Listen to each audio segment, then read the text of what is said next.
Hey everyone, it's Serena here from Panorama Wellness Group.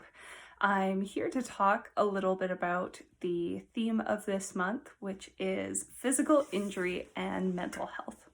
So, of course, we cannot separate our physical and mental health from each other. They're always intertwined. And specifically, when we experience injury, oftentimes we have a shift in our sense of self. We have a shift in confidence in terms of what our body is able to do for us and what might be possible for us in the short and long term. And understandably, there are often feelings of grief.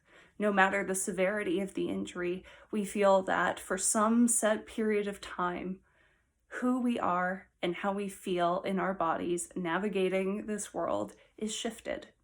So sometimes that can mean that anxiety pops up, because all of a sudden, we're not quite sure what the future looks like. There might be a decrease in mood because these things that we're wanting to do don't really feel possible right now, or we're experiencing pain more frequently, or perhaps we're having trouble sleeping, which then contributes to stress and to feelings of sadness, frustration, etc. Of course, I cannot give any specific medical advice or comment on the unique considerations of each person's case or injury, but I want to talk a little bit about how we mentally and physically can deal with pain throughout our injury and process of rehabilitation. What I see so often, and is the natural inclination for most people, is that when we experience pain, we try and avoid. We think, that hurt. I shouldn't do that again. Or that's a sign that something bad's happening. I need to back away. Don't get me wrong. There are some types of pain that are used as a signal to tell us, hey, that's a bad idea. Don't do that.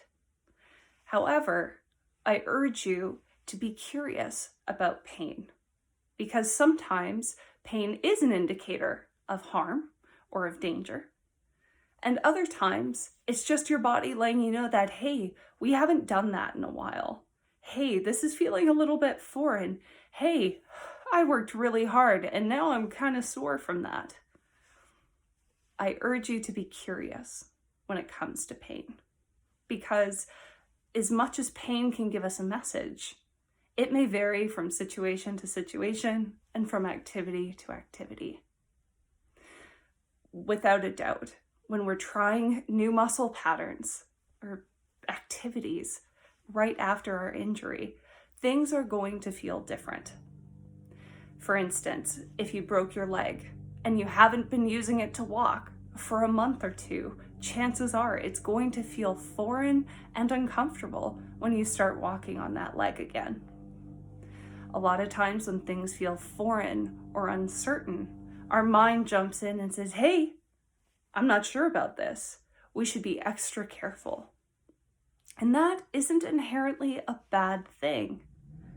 But I encourage you to notice what story your mind tells you about your experience of pain.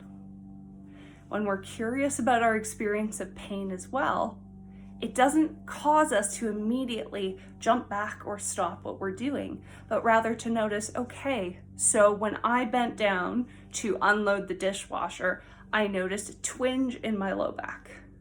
Did that feel like it was coming from muscle soreness? Did that feel like it was coming from my joints and spine? Was that a kind of ache that's tolerable, or was that something sharp that I'm really worried about? Is this something that my physiotherapist or my doctor told me I could expect as part of rehabilitation, or is this something I'm still not really sure about?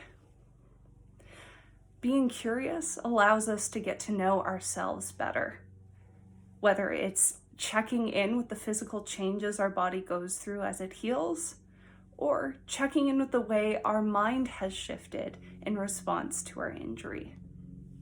Now, what works for one person may not work for another, but the more curious and non-judgmental we are about ourselves and our experience, chances are the level of anxiousness will go down, and we have a greater opportunity to keep track of our experiences, to note what helps and doesn't help us both in the short term and the long term. So if you take away anything from our blog post or this video, it's that I encourage you to notice what's happening for you and allow yourself to be aware and learn from your experience moment to moment, day to day. Because if nothing else, it will help you to have the words and the awareness and the tools to communicate your experience to other professionals, whether it be a physiotherapist, counselor, occupational therapist, or whomever, to support you as you continue to navigate that journey. Hope you have a great rest of your day, and if you'd like to read more, feel free to check out our blog post.